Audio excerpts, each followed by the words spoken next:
Pour direction la Grande-Bretagne, parce que cette semaine, figurez-vous que le Bureau de Londres vous propose de suivre une équipe de paléontologues sur une île située tout au nord de l'Écosse, l'île de Skye. Ils ont identifié là-bas une cinquantaine d'empreintes de dinosaures plutôt spectaculaires, Sophie Rodier. Oui, et vous allez le voir dans le reportage, c'est impressionnant. On croirait voir des traces de dinosaures encore fraîches, extrêmement bien conservées.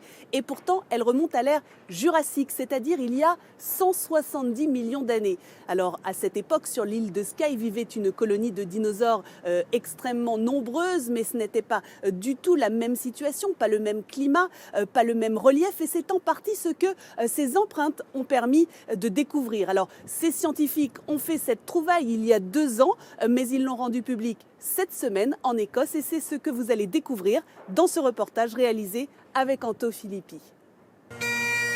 C'est une plongée à travers les âges, aux confins de la préhistoire. L'île de Skye, au nord de l'Écosse. Au pied de ces falaises, des scientifiques y ont fait une découverte exceptionnelle. Des traces gigantesques incrustées dans la pierre, des empreintes de dinosaures.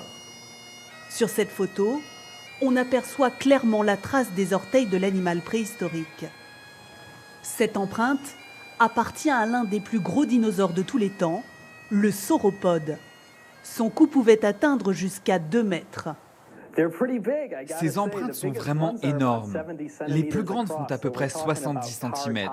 C'est l'équivalent de pneus de voiture, par exemple. Elles appartiennent à ces gigantesques dinosaures à long cou.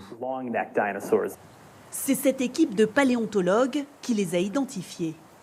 Avec cette perche équipée d'un appareil photo, ils réalisent une cartographie des empreintes. Ces traces permettent de mieux comprendre les conditions de vie des dinosaures. Parmi ces marques, les scientifiques ont également trouvé des empreintes de théropodes, un cousin du fameux T-Rex. Autre découverte, à l'ère jurassique, le climat était très différent. Les dinosaures qui vivaient ici il y a 170 millions d'années se baladaient dans les lagons.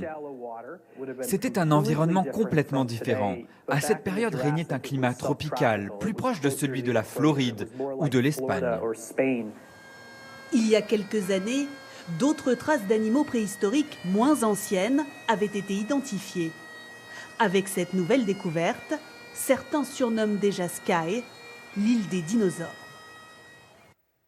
Oui, Sophie, vous parlez de récentes et autres découvertes de vestiges d'animaux préhistoriques. C'était il n'y a pas si longtemps que ça, me semble-t-il. Oui, alors la dernière grande découverte, c'était il y a 5 ans dans le sud de l'Angleterre, un fossile d'ichthyosaure. Vous savez, ce sont les ancêtres de nos dauphins. Ils mesuraient plus d'1 mètre de long et étaient âgés de 195 millions d'années, c'est-à-dire encore plus anciens que les empreintes découvertes en Écosse. Alors, pour les passionnés de préhistoire, ce fossile d'ichthyosaure est conservé ici, à Londres, au Muséum d'histoire naturelle. Merci beaucoup, Sophie. Très belle journée à vous et à vos équipes en Grande-Bretagne.